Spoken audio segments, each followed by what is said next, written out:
درود به همه شما خانم ها آقایان، مخاطبان و همراهان همیشگی چارتر. به نهمین قسمت از برنامه ما خیلی خیلی خوش اومدید. البته که برنامه خودتون هستش و ما به خاطر حضور شما و برای نگاه شما این برنامه رو تولید میکنیم. زیاد نمیخوام صحبت کنم.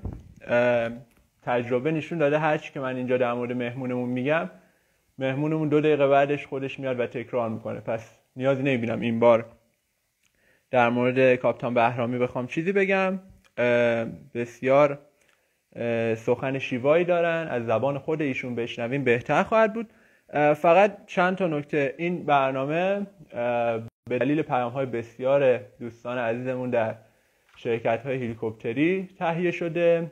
خیلی پیام داریم که چرا دوستانمون در هلیکوپتری و دیگر، من یادم کامنتو ببندم، دوستانمون در دیگر شرکت‌های مربوط به هوانوردی رو فراموش کردید و همچنین هوافضا. میخوام اینجا بهتون بگم که اصلاً به هیچ عنوان اینطور نیست. ما به هیچ عنوان فراموش نکردیم، همه چیز در خاطرمون هست، اما برنامه ما تازه داره روال خودش رو آغاز کرده و پیش میره و قطعاً میرسیم. ایده های خیلی بزرگی داریم برای این برنامه و امیدواریم که با همکاری شما، با در کنار ما بودن شما، به اون ایده ها برسیم و بتونیم یه برنامه خیلی خیلی درجه 1 آماده کنیم براتون.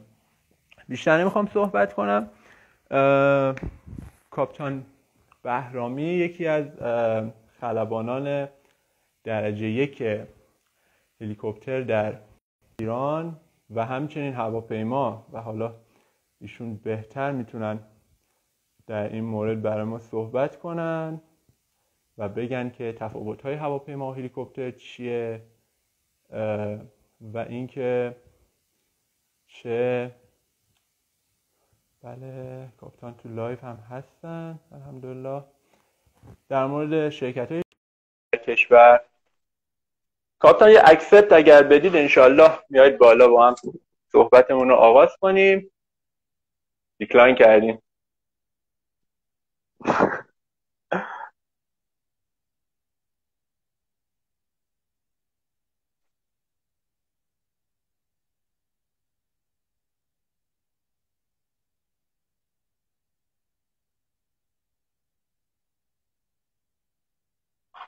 یه بار دیگه ریکوست من براتون ارسال کردم.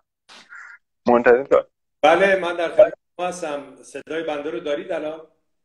صدای شما رو داریم، اما من هنوز تصویر شما رو نمیبینم. احتمالاً اگر وی پی ان شما وصله یا فیلتر شکن‌های دیگه این یه ذره تاثیر میذاره. اینطور هست؟ من تصویر جناب عالی رو دارم و در خدمت. بله، ما هم تصویر شما رو داریم. یه ذره با کیفیت حالا فکر کنم زیاد مناسب نیست. الان دوباره رفت. کاپیتان صدا ندارین؟ بله، من صدای شما رو دارم. درود عرض میکنم خدمت شما. خیلی خیلی خوش اومدید به 9مین قسمت از برنامه تراتل. ممنون و متشکرم از اینکه با ما همراه هستید و وقت گذاشتید برای من و مخاطبان عزیزمون. یه سلام و احوال پرسی با مخاطبای ما داشته باشید تا بریم و گفتگوی خودمون رو آغاز کنیم. خیلی متشکرم از عنایت جناب عالی و همکاران. به نام خدا، کاپیتان عبدالرضا بهرامی هستم. عرض ادب و احترام دارم خدمت تمامی همکاران، بینندگان و تمامی عزیزانی که صدای بنده رو میشنون. لازمه در ابتدای سخن تأسف عمیق خودم رو در ارتباط با این بیماری اپیدمی کووید 19 یا در حقیقت کرونا اظهار بکنم و عرض تسلیت و تعزیت داشته باشم به تمام عزیزانی که به نحوی صدماتی در این زمینه متحمل شدند و مصیبت‌هایی بهشون وارد شد.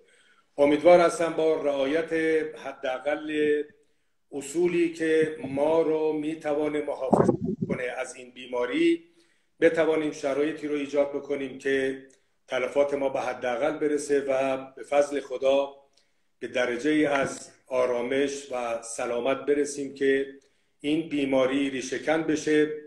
و خب طبیعی است برای اینکه ما بتوانیم مدیریت بکنیم این بیماری رو میبایستی به اصولی به صورت عملی پایبند باشیم، از جمله رعایت بهداشت اولیه فردی هست، تغذیه مناسب هست، تقویت سیستم ایمنی بدن هست و همینطور استراحت کافی و آرامش روحی و روانی. جمله عواملی هستند که میتواند به صورت مؤثر کمک بکند به ما تا ما بتوانیم در حقیقت این وضعیت رو انشالله با سلامت به سرانجام برسونیم. و خب طبیعتاً تو این زمینه باید توجه داشته باشیم که ما شاید مدت نسبتاً طولانی با این بیماری سر و کار داشته باشیم و هر بتوانیم به صورت عملی رعایت نکاتی رو که عرض کردم داشته باشیم، طبیعتاً سلامت ما، ضریب سلامت ما بهتر خواهد بود. در خدمت جناب عالی هستم. سلامت باشید. خدمت از ماست. ممنون و متشکرم. در ابتدای صحبت هم از اینکه در کنار ما هستید. شما تسلیت گفتید به کسانی که توی این برهه زمانی سوگوار شدن. من هم تسلیت عرض میکنم و همچنین یه خدا قوت خیلی خیلی بزرگ به همه کادر درمان و کسانی که توی این راه دارن زحمت میکشن، مقابله میکنن با این اپیدمی و ویروس عجیب غریب. کاپتان بذارید بدون فوت وقت بریم به سراغ سوالات. شما لطفاً برای بینندگان عزیزمون خودتون رو معرفی کنید و درباره سوابق تحصیلی و کاریتون صحبت کنید و بفرمایید. خیلی متشکرم. با کسب اجازه از اساتید و همکاران محترم خودم در مجموعه خانواده هلیکوپتری، خب عرض کردم کاپتان عبدالرضا بهرامی هستم. اگر بخوام بسیار کوتاه یک بیوگرافی فردی رو خدمت شما اعلام بکنم، این است که خب من در حقیقت متولد و بزرگ شده خوزستان هستم. تا مرحله دیپلم در خوزستان مستقر بودیم و بعد از دیپلم در آستانه ورود به دانشگاه و خب طبیعتاً چون علاقمندی ویژه‌ای به حقوق داشتم و در نهایت مقرر بود، هدفم این بود که حقوق بین الملل رو ادامه بدم، آماده بودم به صورت کامل که وارد این فیلد بشم. ولی خب زمانی که ما آمدیم وارد در حقیقت این صحنه بشیم، مواجه شدیم با انقلاب فرهنگی و برای مدتی مراکز علمی و دانشگاهی تعطیل شدند و این تعطیلی باعث شد که با مشورت دوستان و خب طبیعتاً علاقه‌ای که در اون زمان وجود داشت، من وارد نهاد مقدس سپاه پاسداران انقلاب اسلامی بشم در ابتدای سال 59 و به دنبالش تا حدود سال 60 اوایل سال 60 مسئولیت‌هایی رو در این نهاد مردمی تقبل کردم و تقریباً اواسط سال 60 بود که با اطلاعیه‌ای در این سازمان مواجه شدم برای جذب دوره خلبانی. خب به اتفاق سایر دوستانی که در اون زمان بودن، حدود 17 نفر ما وارد آزمون علمی این رشته شدیم و مراحل مختلفی رو پشت سر گذاشتیم و نهایتاً از این 17 نفر پس از گذرانیدن در حقیقت امتحانات، تست هوش و چک‌های پزشکی که اون زمان ما در مرکز نیروهوایی ارتش در خیابان پیروزی تمامی اون ارزیابی‌های فیزیکی و در حقیقت حالا روحی روانی رو پشت سر گذاشتیم. از اون 17 نفر بر صورت توفیق شد که من بمانم برای دوره خلبانی. و در از صورت به این شکل ما وارد دوره خلبانی هواپیما شدیم و در مرکز آموزش سازمان هواپیمایی کشوری فرودگاه قلمرغی پس از طی یک سری آموزش‌های زمینی که حدود 4 ماه طول کشید وارد پروسه ابتدایی یا پرایمری پرواز شدیم و آموزش‌های پروازی هواپیما رو با هواپیمای بونانزا یا در حقیقت F-33 ادامه دادیم. نهایتاً تا پایان دوره من هم با هواپیمای بونانزا و هم سسنا و هم پایپر در تهران، شیراز و مشهد ادامه تحصیل دادم، ادامه دوره دادم و نهایتاً منجر به فارغ التحصیل ما در دوره هواپیما شد و به اتفاق دوستان اون امتحان متعارف CPL رو دادیم و بعد از گرفتن CPL مدت زمانی با هواپیمای دو موتور سسنا 310 ادامه پرواز دادم و نهایتاً به دلیل نیاز سازمان به آموزش خلبان هلیکوپتر و ضرورت زمانی که ایجاب میکرد بخشی از این استعداد خلبانی هواپیما وارد خانواده هلیکوپتر بشه و دوره هلیکوپتری رو هم طی بکنه و نهایتاً وارد مأموریت‌های پروازی در مناطق مختلف جنوب غرب و غرب کشور و خدمت در مسیر مقابله با دشمن بحثی. خب چون تعداد ما زیاد بود و نیازی هم که برای خلبان هلیکوپتر می‌خواستن کم بود در اون زمان، محدودیت سهمیه بود، با قرعه کشی اسم بنده و یکی دیگه از همکارانم به نام آقای عبدالمجید فداقی در اومد و ما به اتفاق ایشون، بنده و ایشون، از هواپیما منفک شدیم و در بحث هلیکوپتر ادامه دادیم. یک دوره کیو کورس یا کوی کورس یا یک دقیقه دوره فشرده خلبانی هلیکوپتر رو برای ما برگزار کردن در شرکت خدمات هلیکوپتری یا ساخه که یکی از قدیمی ترین شرکت های هلیکوپتری در کشور هست و هنوز هم به صورت موفق و عزتمندانه فعالیت های پروازیش رو داره ادامه میده. این دوره هم پشت سر گذاشتیم و امتحانات سازمان هواپیمایی کشوری را هم پاس کردیم، CPL هلیکوپتر هم گرفتیم و عملاً با یک تعداد هلیکوپترهایی که در اون زمان مجموعه یگان هوایی سپاه فراهم کرده بود وارد جبهه‌های دفاع مقدس شدیم و به همین شکل ادامه دادیم.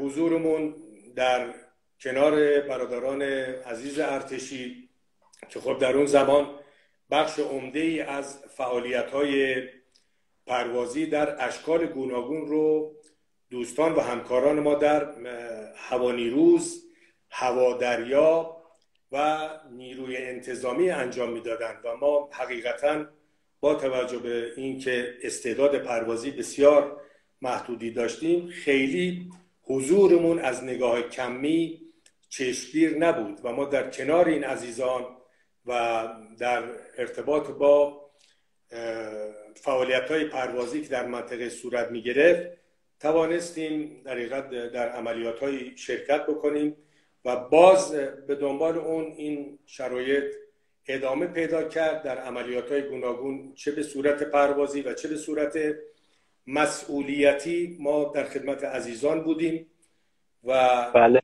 نهایتاً در سال بعد از پایان دفاع مقدس سال 68 امتحان اینسترومنت هواپیما رو دادم، چون ما CPL هواپیما رو داشتیم و خب در اون سال اصلا خبری از امتحان دقیقاً ریتینگ اینسترومنت هلیکوپتری نبود. ما به صورت آفیشیل و رسمی دوره به نام اینسترومنت هلیکوپتر یا ریتینگ هلیکوپتر، اینسترومنت ریتینگ هلیکوپتر نداشتیم و بله. از طریق سیپل هواپیما این ریتینگ رو گرفتیم. در همون سال 68 مجددا از سازمان درخواست شد که من برگردم روی هواپیما به دلیل نیازی که احساس میشد و اینکه ما این مدرک خب مدرک بسیار مهمی بود در اون زمان و من واقعیتش در یک شرایط خاصی قرار گرفتم. یکی دو هفته مهلت بررسی خواستم و نهایتاً من ترجیح دادم که مجددا روی همون هلیکوپتر ادامه فعالیت بدم، تجربیاتم رو افزایش بدم و نهایتاً تا به امروز در خدمت عزیزان هستیم. دوره‌های گوناگونی رو ما در حوزه پروازی پشت سر گذاشتیم، از جمله هلیکوپتر جت رنجر یا 206 که به صورت SIP یا سر استاد خلبانش بودم.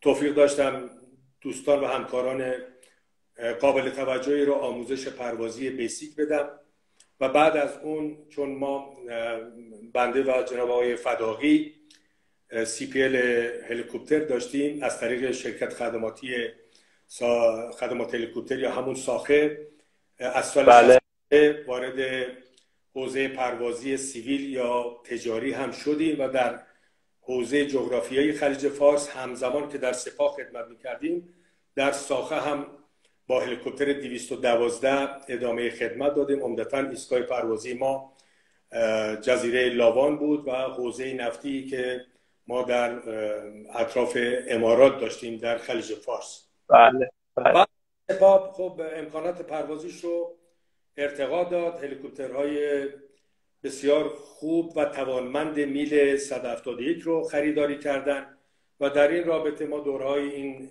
هلیکوپتر رو در روسیه گذرانیدیم، پشت سر گذاشتیم و نهایتاً به صورت با توجه به تجربیات که در طول چندین سال به دست اومد، استاد خلبانی این هلیکوپتر و هم استاد خلبانی سیمیلیتور این هلیکوپتر رو بنده دریافت کردم و در حوزه پروازی تا سال 89 که بازنشسته شدم به همین شکلی که اشاره کردم در خدمت عزیزان سپاه بودیم و منشأ خدمات و تلاش‌ها و زحماتی که به اسباب و انواع گوناگون در مناطق مختلف به اتفاق سایر همکارانم، به اتفاق سایر خلبانا ما انجام میدادیم. این بعد از سال 89 که بازنشسته شدیم باز این روند پروازی ما ادامه پیدا کرد در خانواده سیویل یا پروازهای تجاری و بازرگانی که خب ابتداءً به هر حال این توفیق حاصل شد که شرکت هلیاریا رو که یکی از شرکت‌های بسیار خوب پروازی بازرگانی است، این رو از 0 تا 100 به هر حال تأسیس و راه‌اندازی بکنیم به اتفاق همکارانمون و بعد از اون باز در ساخه فعالیت‌های پروازی رو داشتم و بعد از ساخه مجدداً به عنوان مدیر عامل شرکت هلیکوپتری نوید مدت زمان فکر می‌کنم حدود 2 سال خورده رو در خدمت عزیزان بودیم و تا به امروز که در خدمت شما هستیم و در حوزه خلیج فارس فعالیت‌های پروازی هلیکوپتر رو انجام میدیم.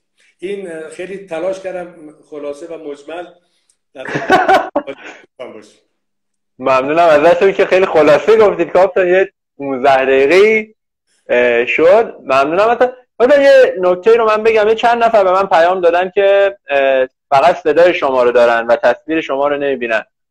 من یک بار دیگه شما رو اد میکنم به لایو، یعنی الان شما رو خارج میکنم بعد شما رو اد میکنم، یه اکسپت بدید لطفا. بله حتما.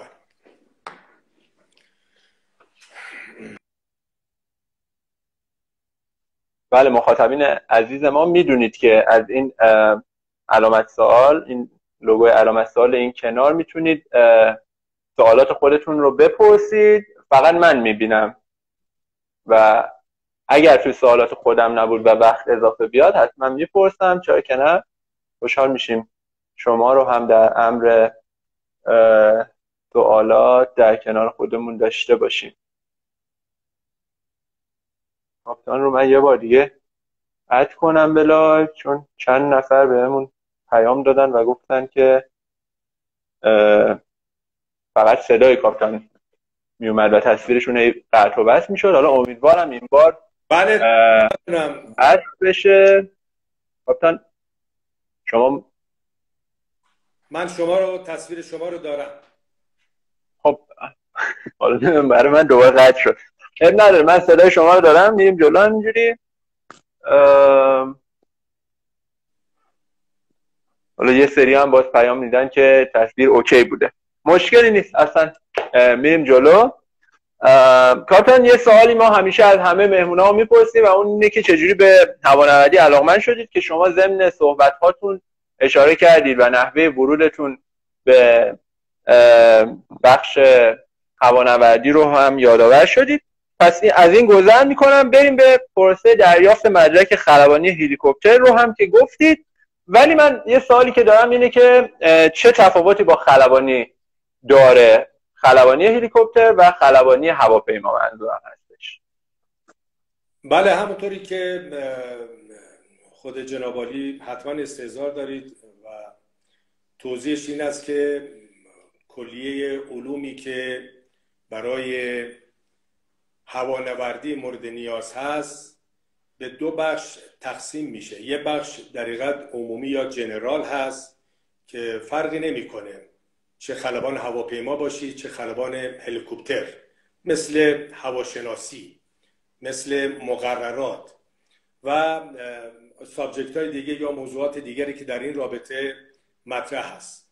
تفاوت ویژه‌ای که هلیکوپتر با هواپیما داره این است که ما حتما و الزاما میبایستی ایرودینامیک هلیکوپتر رو به صورت مستقل آموزش بدیم.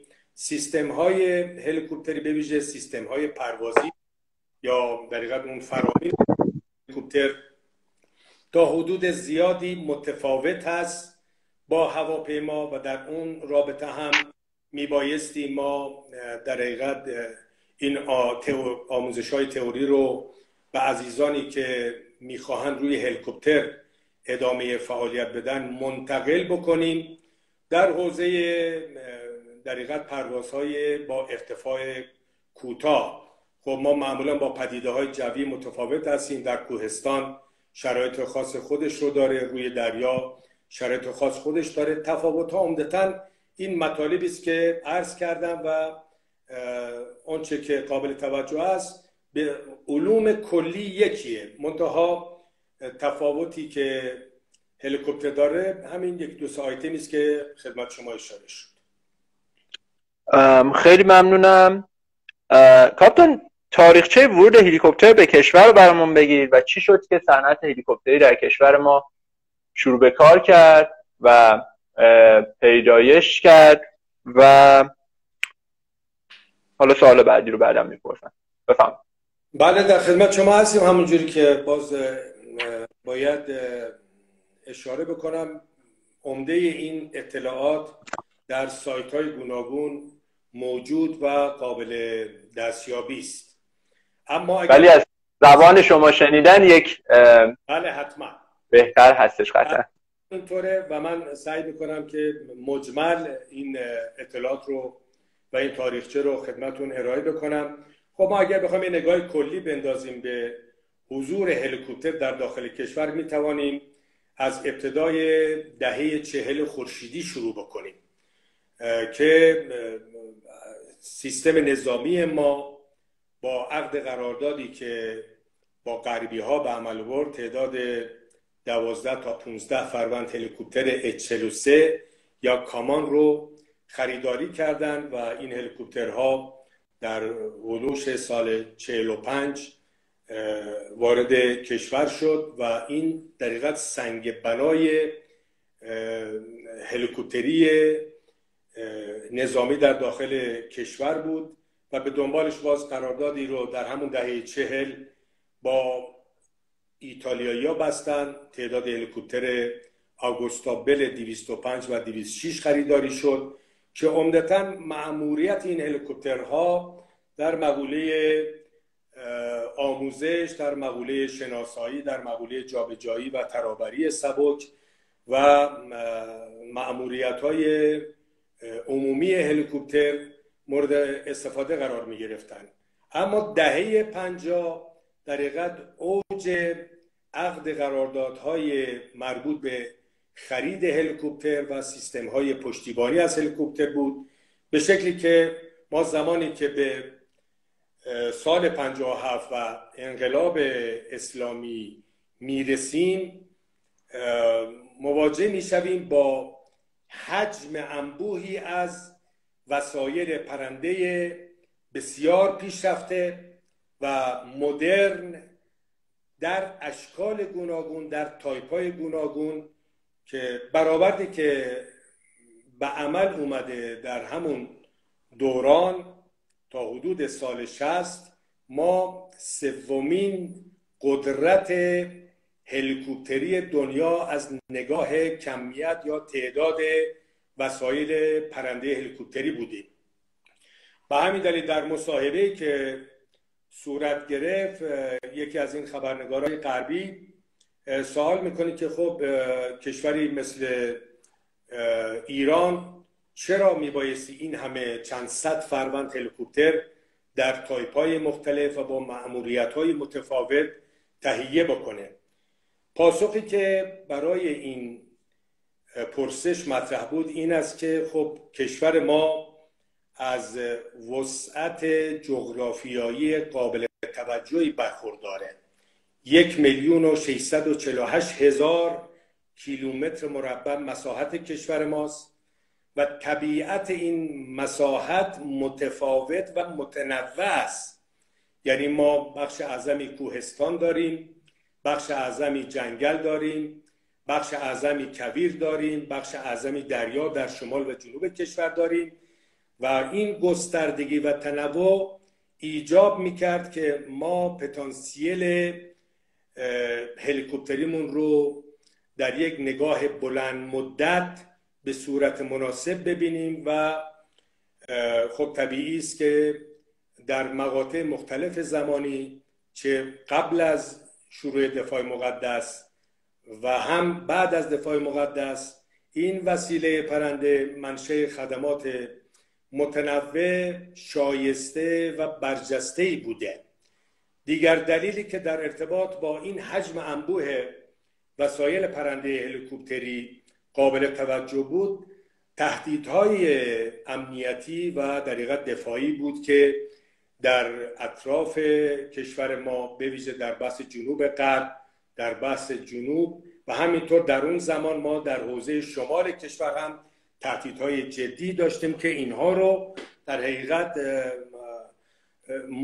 به حساب آورده شد، وارد محاسبات شدن و نهایتاً ما مواجه شدیم با یک پتانسیل بسیار عظیم و قدرتمند هلیکوپتری که این پتانسیل توانست در طول دوران انقلاب اسلامی و همینطور مقابله با دشمن بعثی یکی از مؤثرترین و یکی از کارآمدترین ابزارهایی بشود که باعث شکست دشمن زبون بعثی و استکباری شد. و در این رابطه خب طبیعتاً تحقیقاتی که انجام شده و بررسی‌هایی که انجام شده ما در بیش از 95% عملیات‌های زمینی در دوران دفاع مقدس هلیکوپتر حضور داشته و در برخی از این در حقیقت عملیات‌ها به جرأت مثل خیبر، مثل بدر، مثل کربلای 5، مثل والفجر 8 هلیکوپتر نقش کلیدی و نقش موفقیت آمیز در ارتباط با پیشبرد اهداف نظامی در این مراحل مختلف حرکتایی بود که صورت گرفت. حالا ترکیب و ساختار هلیکوپتر هم بسیار مهمه.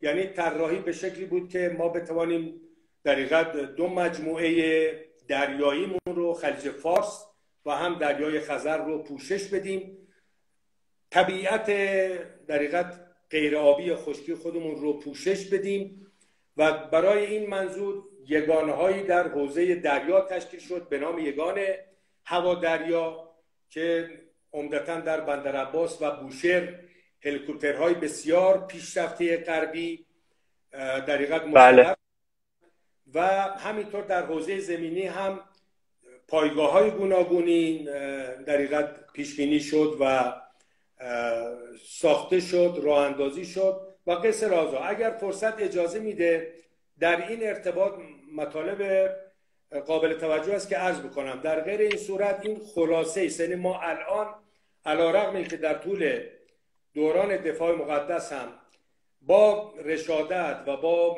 شجاعت و با جانبازی هایی که عزیزان خلبان ما و کلا تیم های پروازی از فنی، از پشتیبانی و از عملیاتی به عمل آوردن و خسارات که متحمل شدیم و هم در حقیقت شهدای بسیار گرانقدری که در این رابطه تقدیم انقلاب اسلامی شد، هنوز امروز هم بله به فضل خدا یکی از قدرت‌های قابل توجه در منطقه و بعضاً منحصر به فرد هستیم.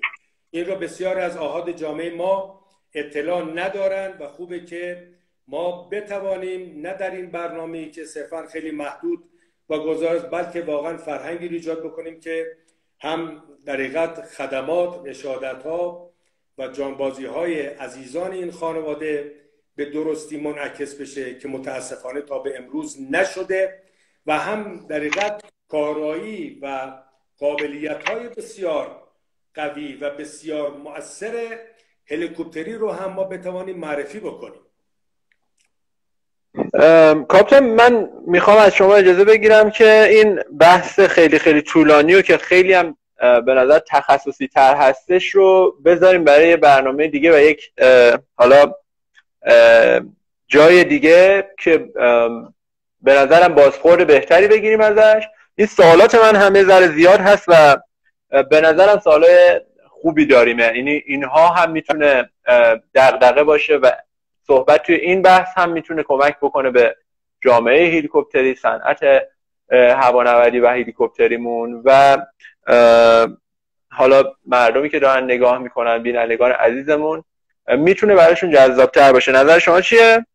من در خدمت جناب عالی هستم. هر تدبیری شما بفرمایید من فالو میکنم. سلامت باشید، خدمت از ما. پس من با رخصت از شما میرم سراغ سوال بعد.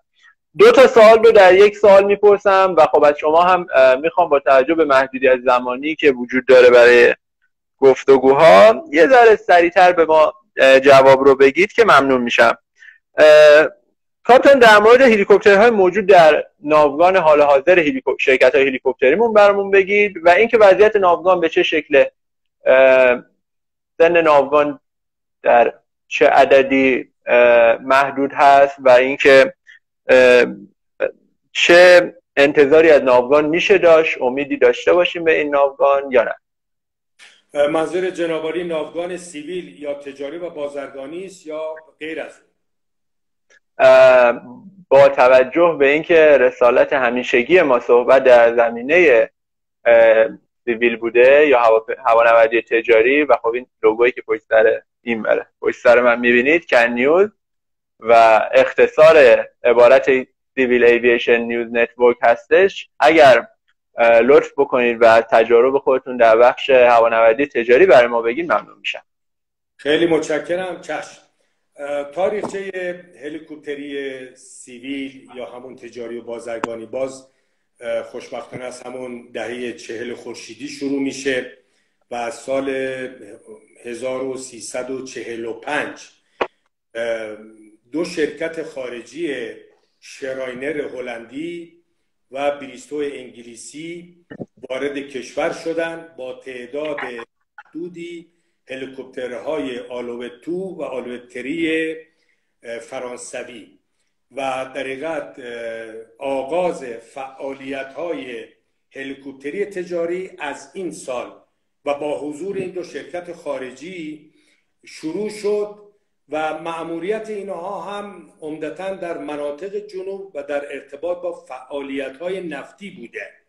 یعنی این هلیکوپترها در حوزه دیگری فعالیت نداشتند و صرفاً در حوزه نفت و گاز فعالیت می‌کردند و تمامی کارکنانشون به ویژه کادر پروازشون همگی خارجی بودند و این روند ادامه پیدا کرد تا انقلاب اسلامی جمهوری اسلامی و بعد از انقلاب ما در حقیقت این خب خارجی ها رفتن، مثل خیلی از به هر حال مراکزی که رفتن، و این شرکت بر اساس مصوبه شورای عالی انقلاب اگر اشتباه نکنم محول شد به وزارت دفاع و به عنوان در حقیقت شرکت هلیکوپتری ایران ادامه فعالیت داد و در اون زمان هم خب به تدریج از کارکنان پروازی غیر تجاری دعوت به عمل اومد و این شرکت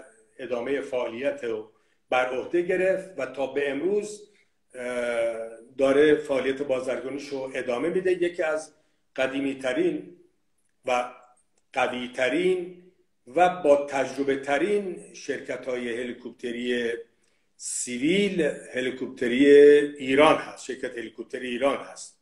به دنبال فعالیت هایی که این شرکت در حوزه های گوناگون از جمله نفت و گاز، لرزه‌نگاری، مناطق کوهستان و همینطور سایر مأموریت هایی که در قالب توانمندی هلیکوپتر بود و بنا به نیاز، چون این حجم نیاز اونقدر زیاد بود که شاید به تنها این شرکت علیرغم اینکه تعداد هلیکوپترهای قابل توجه هم داشت، اما باز نیاز بود که پتانسیل های مشابه دیگری هم وارد بشه و به دنبال شرکت های دیگری هم در حقیقت وارد صحنه شدن، تأسیس شدن، راه اندازی شدن، از جمله شرکت هلیکوپتری پاسکو، شرکت هلیکوپتری هلی آریا و باز به دنبال اینها شرکت هلیکوپتری پاسارگاد.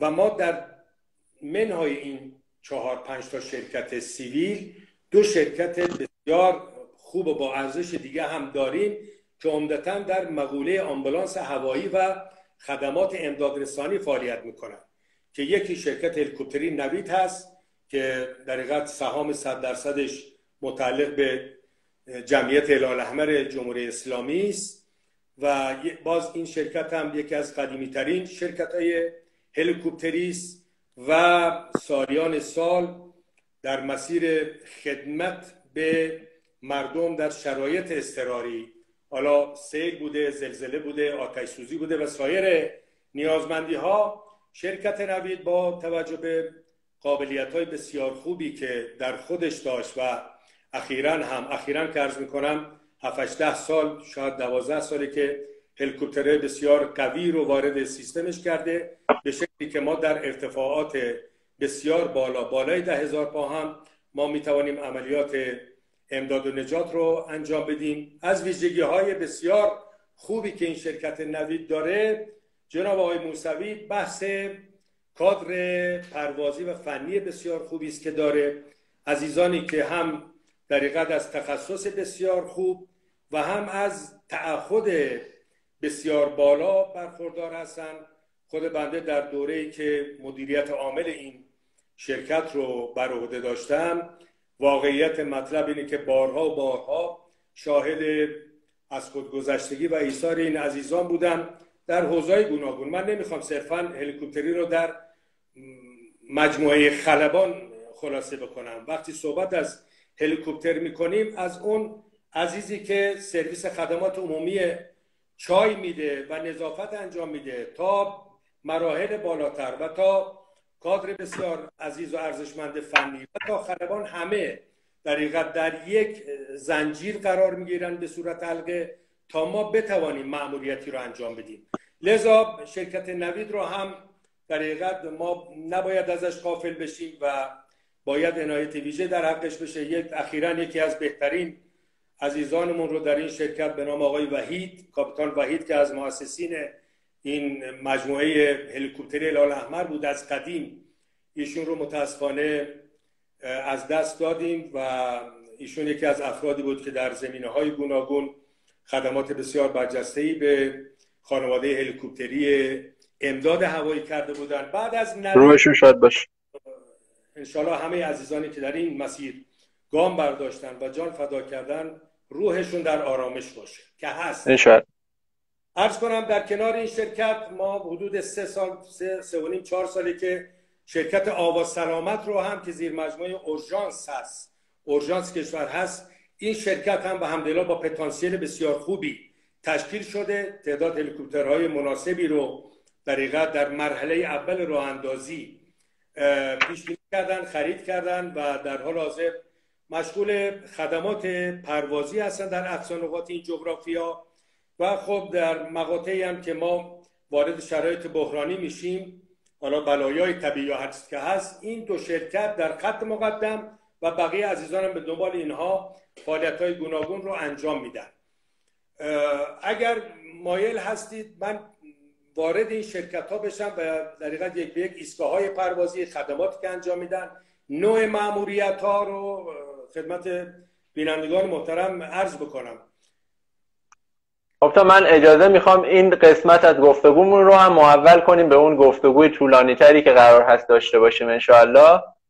تا یه ذره پیش بریم. این سوالات هنوز من فکر کنم سال 7م رو پرسیدم یا 8 9 10 تا دیگه مونده. بله یه ذره بریم سوالات بیشتر بپرسیم. یه خواهشی که میخوام از شما بکنم اینه که با توجهی که یه ذره زمانمون هم محدوده بوده، یه نیم ساعت دیگه ما بیشتر نمیتونیم در خدمت شما باشیم، یه ذره جسارت من رو اولا ببخشید و سخن رو کوتاه کنید لطفاً. ممنون میشم ازتون.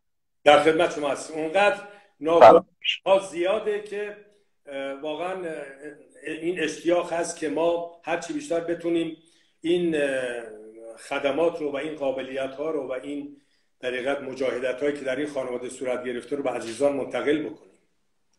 بله واقعا انشاءالله در یک فرصت مناسب در خدمت شما و حالا دیگر عزیزان این حوزه خواهیم بود و گفتگومون رو طولانی تر انجام خواهیم داد و در این مورد بیشتر گفتگو خواهیم کرد. خاصا وضعیت بازار کار در حال حاضر برای خلبانان هلیکوپتر چطور هستش؟ حالا میدونیم که شاید به وفور شرکت‌های هواپیمایی نباشه با توجه به اینکه ناوگان محدودتری داریم در هلیکوپتری، اما از این وضعیت برای ما بگید کاپیتان. واقعیت مطلب اینه که آقای موسوی در این مورد ما تقریبا شرایط عکس رو داریم.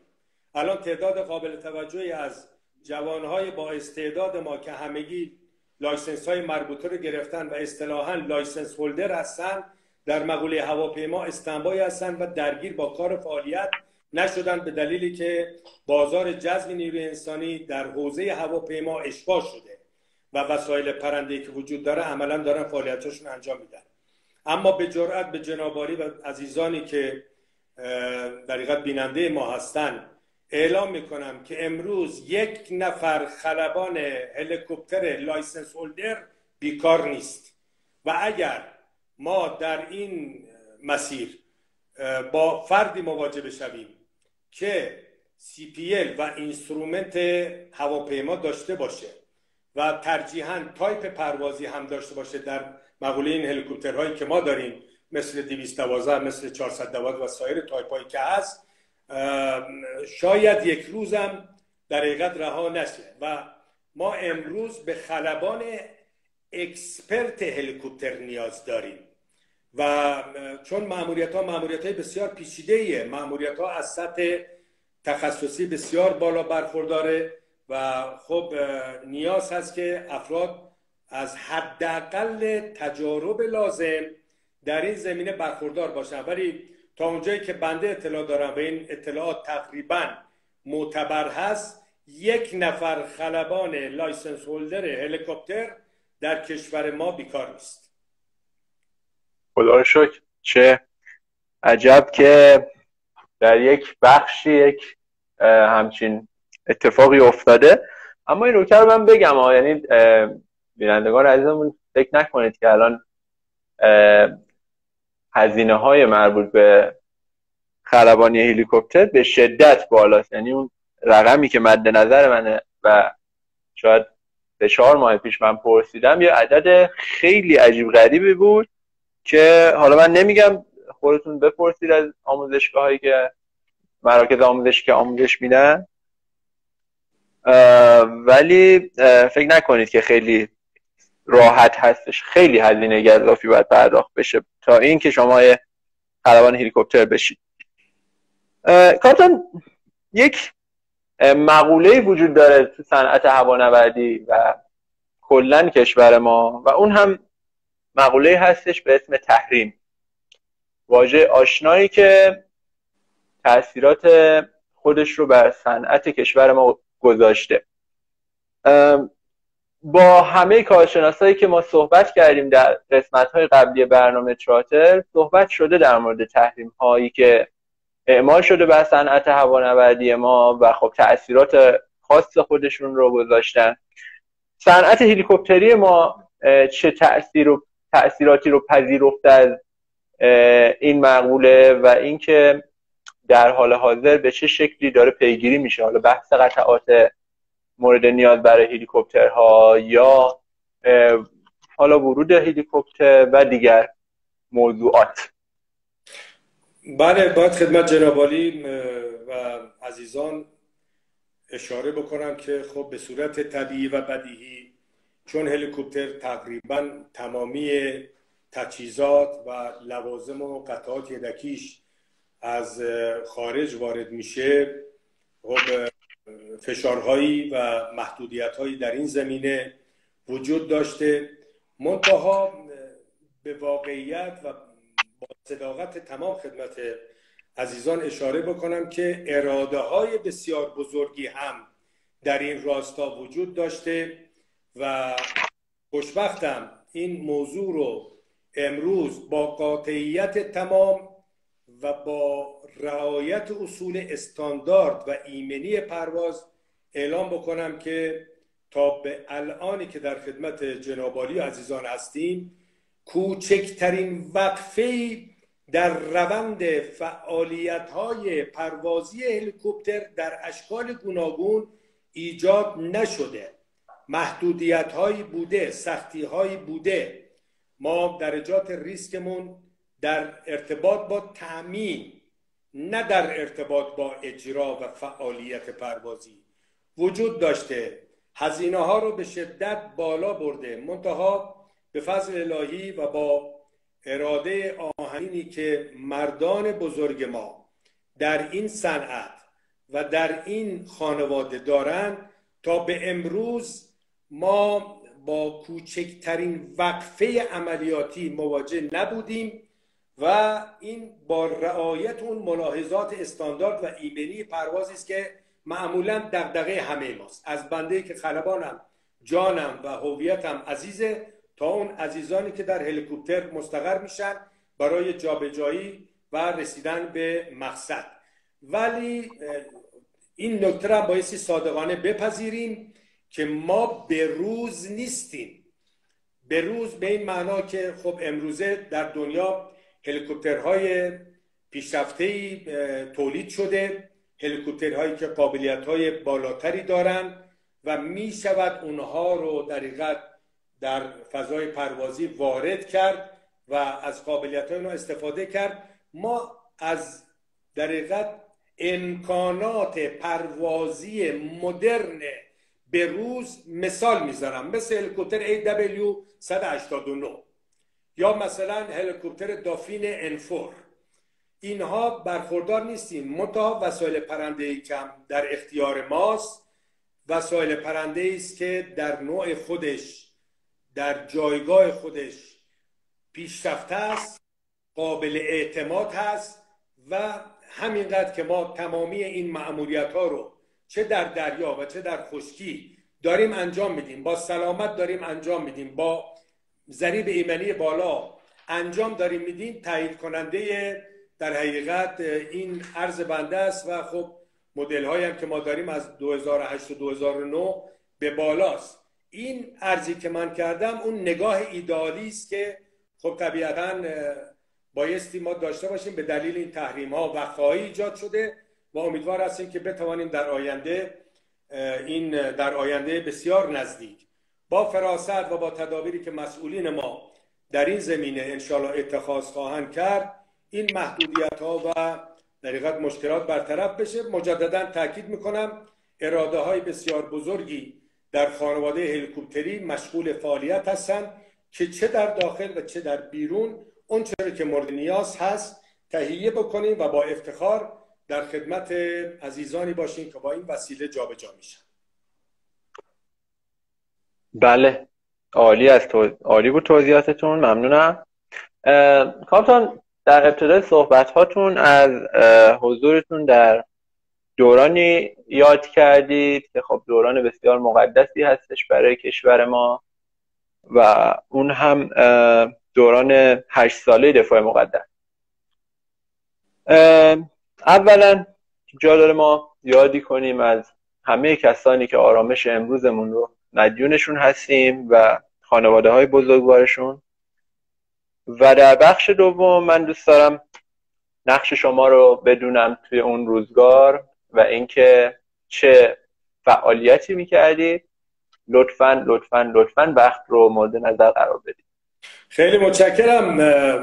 من اگر بخوام در این زمینه توضیح بدم، بیشتر خاطراتم متعلق به دوستانم هست، بیشتر خاطراتم متعلق به همکاران و همرزمانی هست که در خانواده بزرگ ارتش، در هوانیروز و در هوادریا و هم در نیروی انتظامی خدمت می‌کردن و چیزی واقعا ما برای گفتن در این مقوله و در اون چارچوب به اصطلاح دوران دفاع مقدس نداریم. منتها خب در بیشتر عملیات ها این توفیق حاصل شد که حضور داشتیم در کنار این بزرگان و اگر بخوام به صورت یک نمونه خدمتون اشاره بکنم، عملیات والفجر 8 بود که ما در منطقه فاو مستقر بودیم با هلیکوپترهای جت رنجر.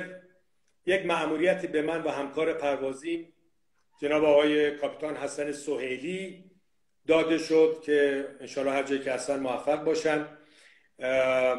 ما قرار شد که جناب آقای روحانی رو که امروز رئیس جمهور کشور هستن و در اون زمان نماینده امام در حوزه پدافند هوایی بودن رو به اتفاق یکی دیگر از عزیزان ارتشی از منطقه فاو بیاریم به سمت در حقیقت یک ایستگاه پدافندی بود در شرق آبادان، یعنی از اون دماغه فاو یک قرارگاه عملیاتی مقدم بود.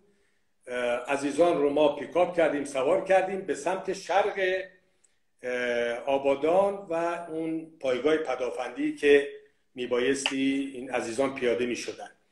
ما در حینی که داشتیم پرواز میکردیم، خود در اون زمان چون میراژهای اخوان عراقی رادارهای جستجوگر داشتن و هر گونه تحرک هوایی رو در منطقه رصد میکردن و در حقیقت قفل میشد و نابود میکردن، از بین میبردن، مجبور بودیم زیر صدپا پرواز بکنیم.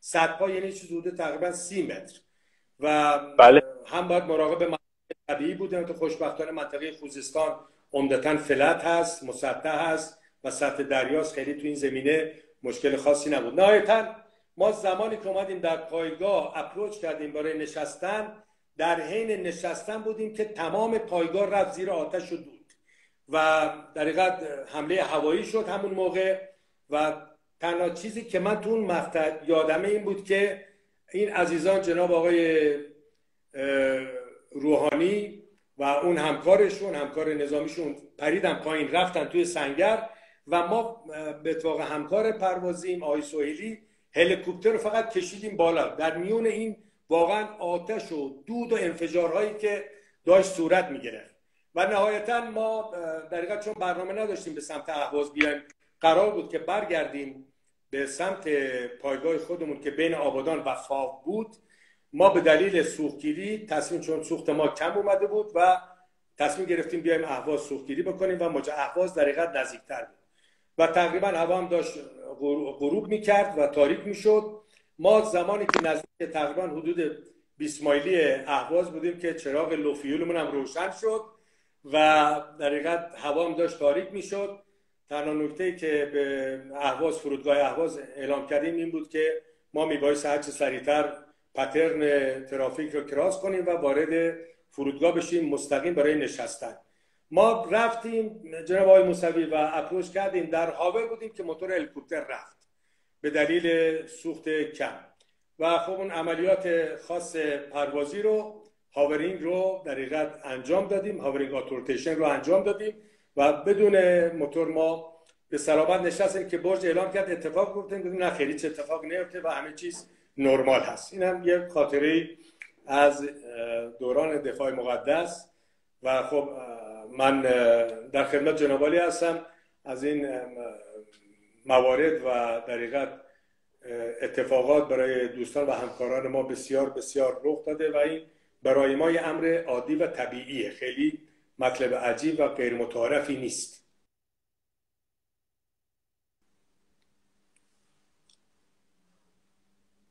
من در خدمت شما هستم. سلامت باشید، خدمت از ماست. این وقفه‌ای که پیش میاد به خاطر اینکه من تصویر شما رو ندیدم، یه لحظه فکر کردم صدای شما هم قطع شده، به خاطر اینه که کلا قطع شده، یعنی صداتون که رفت فکر کردم کلا خارج شدید ازش. کاردن هواپیما رو که خب اصولا بسیاری از مخاطبای ما درباره کنترل فرامینش و نحوه تیک آف و لندینگش اطلاع دارن. لطفا برامون در مورد هلیکوپتر ذره توضیح بدید، چطور هلیکوپتر تیک آف میکنه، چطوری لندینگ میکنه و نحوه انجام مانورهای پروازش به چه شکل هست. ممنون میشم اگر در این مورد برامون بگید. چند دقیقه وقت به من میدید جناب آقای موسوی؟ این حدود 30-40 ساعت کلاسه.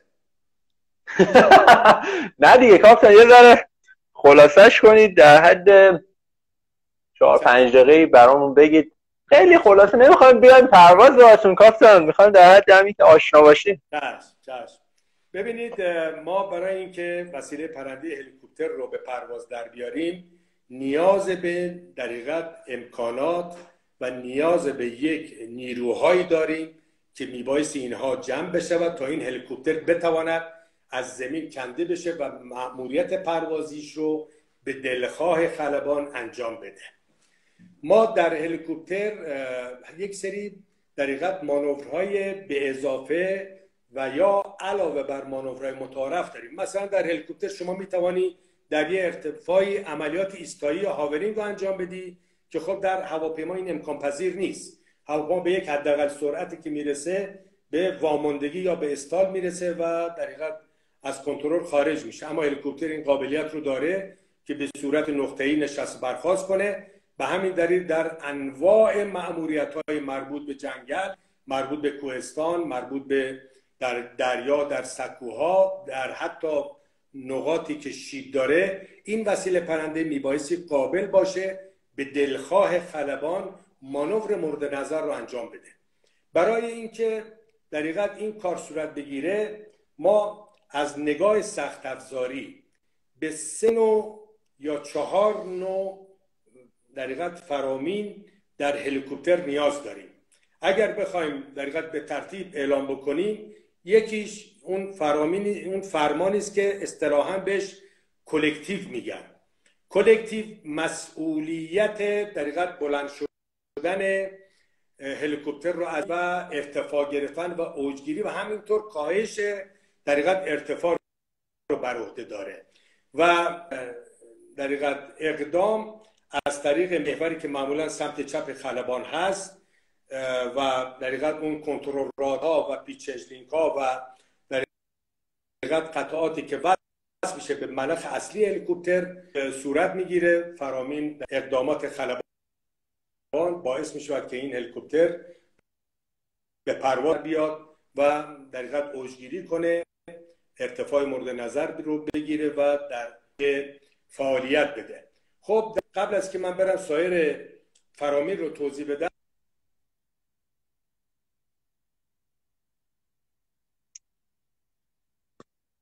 کاپتان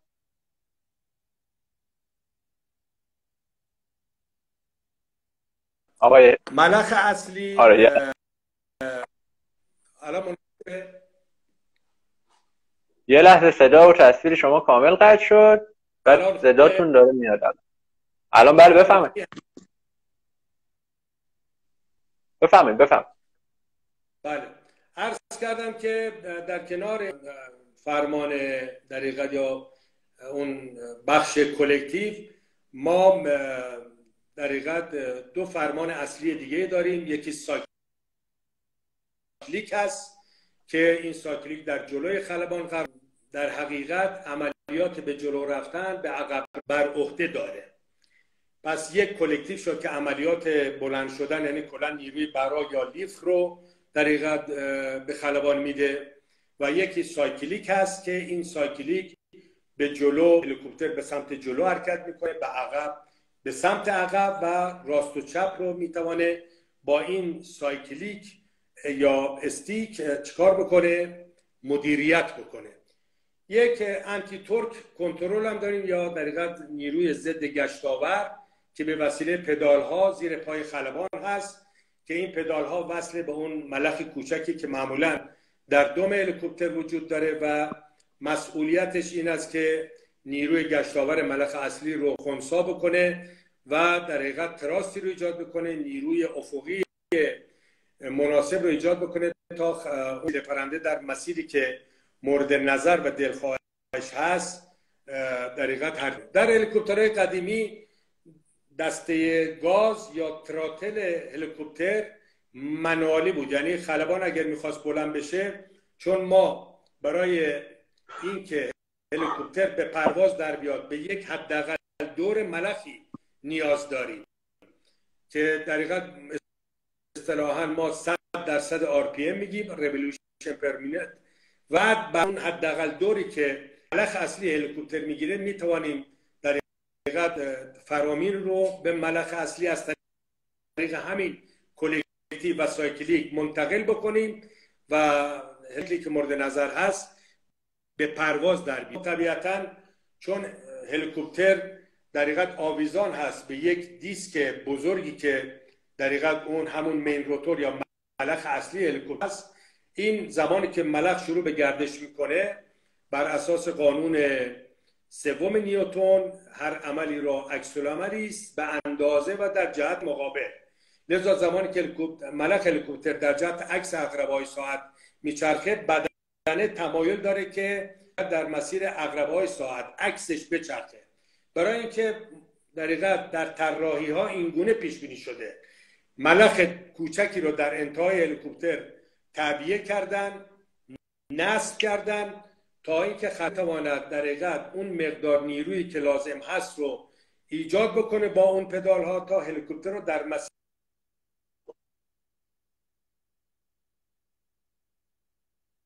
صدای شما رو من دوباره ندارم، این اینترنت امشب کشت ما رو.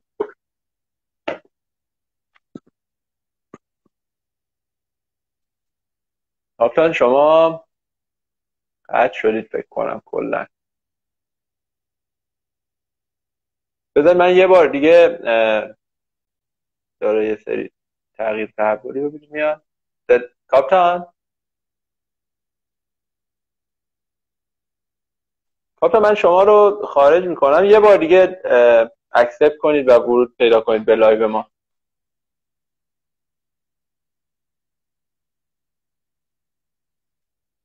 خیلی عجیب بود امشب وضعیت اینترنتمون و این حرفا.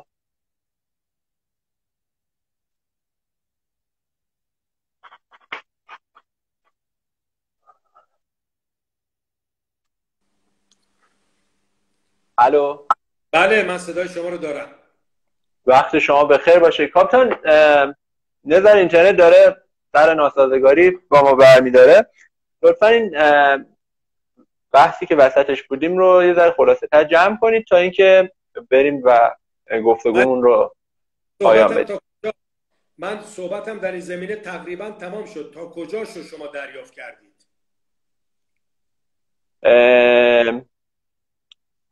تا کجاش رو میتونم بگم تا جایی که شما داشتید در مورد بعد از اینکه قانون سوم نیوتن رو گفتید رو من صداتون رو کامل داشتم. بعدش دیگه بله رفت. عرض کردم که ما در حقیقت کل پرواز هلیکوپتر به وسیله سیستم روتور یا همون ملخ‌هایی است که یک ملخ اصلی بزرگه و یک ملخ کوچکی که در انتهای دم هست.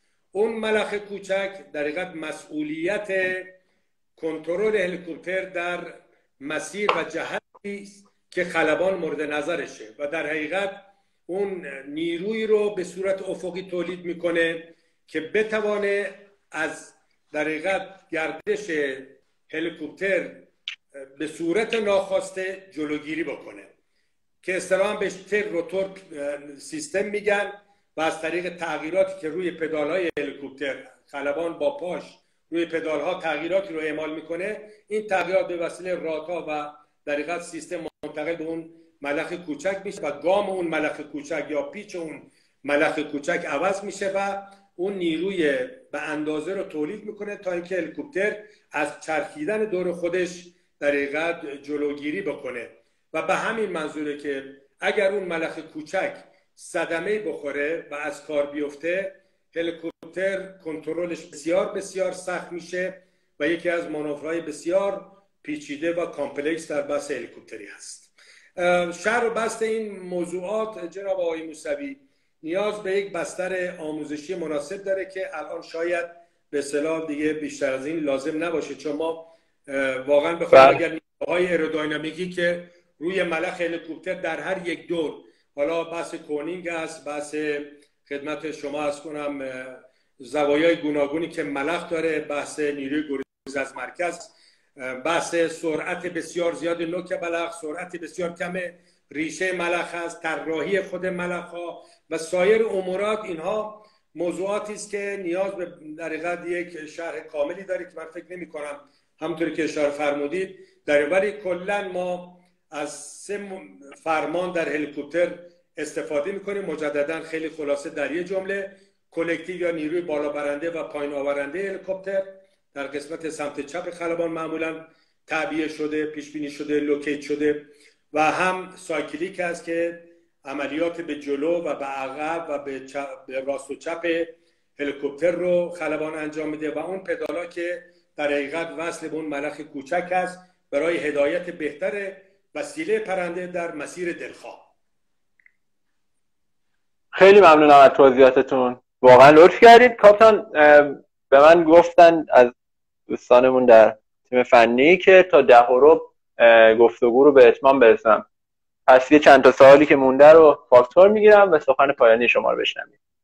خیلی متشکرم. اونچه که در حقیقت قابل توجه است در این رابطه ذکر و در حقیقت یاد تمامی عزیزانی است که در خانواده نیروهای مسلح به صورت عام و به صورت اخص خانواده گرانقدر و ایثارگر و مجاهد هلیکوپتریست، کسانی رو که ما مظلومانه از دست دادیم، شهید شدن، جانشون رو از دست دادن برای آرامش ما، جانشون رو از دست دادن برای حفظ هویت این کشور، حفظ هویت انقلاب، جانشون رو از دست دادن برای اینکه ما بتوانیم با آرامش و با عزت و با سربلندی به فعالیت هامون ادامه بدیم. واقعا یاد اونها از روی تکلف که از روی عشق، از روی علاقه در حقیقت بسیار گرامی است برای ما. دومین موضوع این است که ما در این خانواده بسیار بزرگ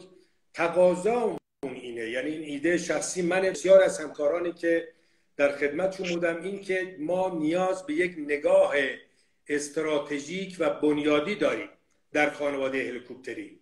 ما نیاز به یک شورای در حقیقت هماهنگی عالی داریم که حداقل در نهاد ریاست جمهوری تشکیل بشه برای اینکه بتوانیم پتانسیل بسیار عظیم، گسترده و کارآمد رو مدیریت بکنه، برای اینکه بتوانه بخشای گوناگون هلیکوپتری رو به هم متصل بکنه، برای اینکه بتوانیم از پتانسیلی که وجود داره به صورت متفق بهره برداری بکنیم. ما در این زمینه فاصله هایی داریم در خانواده عظیم هلیکوپتری، چه در حوزه وزارت دفاع، چه در حوزه عزیزان ارتش، چه در حوزه سپاه، چه در حوزه نیروی انتظامی. نیاز بر این است که ما با توجه به شرایط سختی که داریم بیشتر به هم نزدیک بشیم تا بهتر بتوانیم از امکاناتی که در اختیار استفاده بکنیم. توصیه این است که ما در جایگاهی یک شورایی باشه، شورای عالی هلیکوپتری. البته این شورای عالی در هواپیمایی در سازمان هواپیمایی کشوری هست، منتها این در حقیقت کفایت نمیکنه. یک مرحله بالاتر ما نیاز، چرا که بخش عمده از صنایع هلیکوپتری ما در اختیار وزارت دفاع و نیروهای مسلح است، باید این شورا بتوانه دسترسی داشته باشه و یک استراتژی بلند مدتی رو تعریف بکنه برای استفاده مطلوب و بهینه. دومین موضوعی که بسیار قابل توجه است این که ما در ساختار هواپیمای کشوری هم عزیزان یک فکری برای خانواده هلیکوپتری بکنن. ما الان در بخش اعظمی از زمین و در بخش اعظمی از دریا فعالیت‌های گوناگون پروازی رو انجام میدیم، اما از نگاه ساختاری در سازمان هواپیمای کشوری کارشناسان اکسپرت هلیکوپتری که مشخصاً مأموریتشون و تخصصشون هلیکوپتری باشه وجود نداره. من از آقای زنگنه تقاضا دارم در این زمینه عنایتی داشته باشن، بررسی‌های صورت بگیره و در حوزه ساختاری سازمان هواپیمای کشوری هم ما در حقیقت دفتری مدیریتی نمایندگی داشته باشیم تا بتوانیم فعالیت‌های هلیکوپتری رو در این شرایط حساس بهتر و جامع‌تر در حقیقت مدیریت بکنیم. و از دوستان خودم، از همکاران عزیزم در تمامی شرکت‌های هلیکوپتری فرقی نمی‌کنه، عزیزانی که در حوزه امداد نجات هستن، عزیزانی که در حوزه خشکی فعالیت میکنن، ماهایی که در دریا داریم پرواز میکنیم، ما نیاز به وحدت بیشتر داریم، نیاز به همجواری بیشتر داریم. ما باید بتوانیم مثل سایر صنوف یک انجمنی، اتحادیه‌ای، یک مجتمعی داشته باشیم تا بتوانیم از این طریقت پتانسیل هلیکوپتری در مسیر بهتر و قویتر و مؤثرتر استفاده بکنیم. امروز خانواده هلیکوپتری با این عظمت، با این پتانسیل، با این مأموریت‌های بسیار با ارزش، از عزیزان فنی و پشتیبانی ما گرفته تا عزیزان خلبان، هیچ گونه هویت در حقیقت کلی، پرچمی، عنوانی که حالا انجمن عرض کردم اتحادیه باشه وجود نداره. و ما میبایستی دوستان از اینکه ما در چه شرکتی هستیم این نگاه رو گسترش بدیم بالاتر. همه در یک خانواده هستیم، به هم بیشتر نزدیک بشیم، بیشتر ارتباط برقرار بکنیم و برویم به این سمت که انشاءالله خود ما منشأ خدمات برجسته باشیم و نیازمون به خارج هر روز کمتر و کمتر بشه. خیلی ممنونم از شما کاپیتان. در خدمت شما عذرخواهی میکنم از اینکه حالا شاید برخی مطالب طولانی شد، چاره‌ای نداشتم، بسیار از مطالب مونده و تقاضا دارم برنامه‌های مشابهی رو پیش بینی بکنید و از دوستان با تجربه تر و از عزیزانی که به هر حال در این خانواده تجربه بیشتری دارن انشالله استفاده بکنید و بتوانیم از این رهگذر وضعیت هلیکوپتری رو انشالله بیشتر سامان بدیم. انشالله. من در ابتدای برنامه هم عرض کردم خدمت بینندگانمون که برنامه تراتل تازه نهمین قسمت خودش رو داره به اتمام میرسونه، یعنی این قسمت نهممون بود و هنوز ما در ابتدای کار هستیم و هنوز یک راه بسیار بسیار طولانی جلوی ما هست. انشالله با یه سری همدلی ها و یه سری اتفاقات خوبی که داره به زودی برای ما میفته میتونیم تأثیرات این برنامه رو بیشتر کنیم و انشالله همه جوانب صنعت هوانوردی و هلیکوپتری و هوافضا رو مد نظر قرار بدیم و مثمر ثمر باشیم. هدفمون، رسالتمون و تلاشمون من باب تاثیرگذاری هستش و تاثیرگذاری مثبت. امیدواریم که توی این راهی که داریم تلاش میکنیم موفق باشیم. اگرچه که نیاز هست نخبگانی چون شما و حالا با تجربگان دیگر صنعت در کنار ما باشن و با ما همکاری کنن که همین همکاری بوده، هم هستش و هم انشالله خواهد بود. قطعا اتفاقات خوبی رو رقم خواهیم زد با همدلی و همکاری و نگاهی که بینندگان عزیزمون به ما دارن. و خب حرف دیگه من ندارم. کاپیتان شما خداحافظی بکنید با بینندگان عزیز ما تا من هم دیگه خداحافظی کنم و گفتگو رو به پایان برسونم. خیلی متشکرم از بردباری همه عزیزان، تقدیر و تشکر میکنم. مطالب و موضوعات بسیاری به ویژه در حوزه عملیات پروازی و اشکال مأموریتایی که ما انجام میدیم، همونجوری که اشاره فرمودید انشالله در فرصت‌های بعدی و توسط همکاران دیگر من در خدمتتون هستن و مجددا تقدیر و تشکر میکنم و آرزوی سلامتی، آرامش و موفقیت برای همه عزیزان. خیلی ممنونم از شما. بفهم. در خدمت شما هست. سلامت باشید، خدمت از ماست. خیلی خیلی خیلی تشکر میکنم از وقتی که به ما اختصاص دادید آقای کاپیتان بهرامی عزیز و گرامی و همه شما بینندگان عزیز و محترم. ممنونم که تا ساعت 10:16 هم راه ما بودید و کنار ما بودید و این برنامه رو دیدید.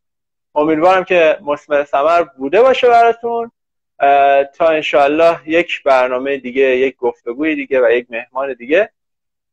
همه شما رو به خدای بزرگ میسپارم. تشکر میکنم از همه همکارانم در تیم فنی کنیون و شمایی که تا این لحظه با ما همراه بودید. دستمند همه شما امیرحسین موسوی. با آرزوی سلامتی برای همتون. خدا نگهدار. خدا نگهدار.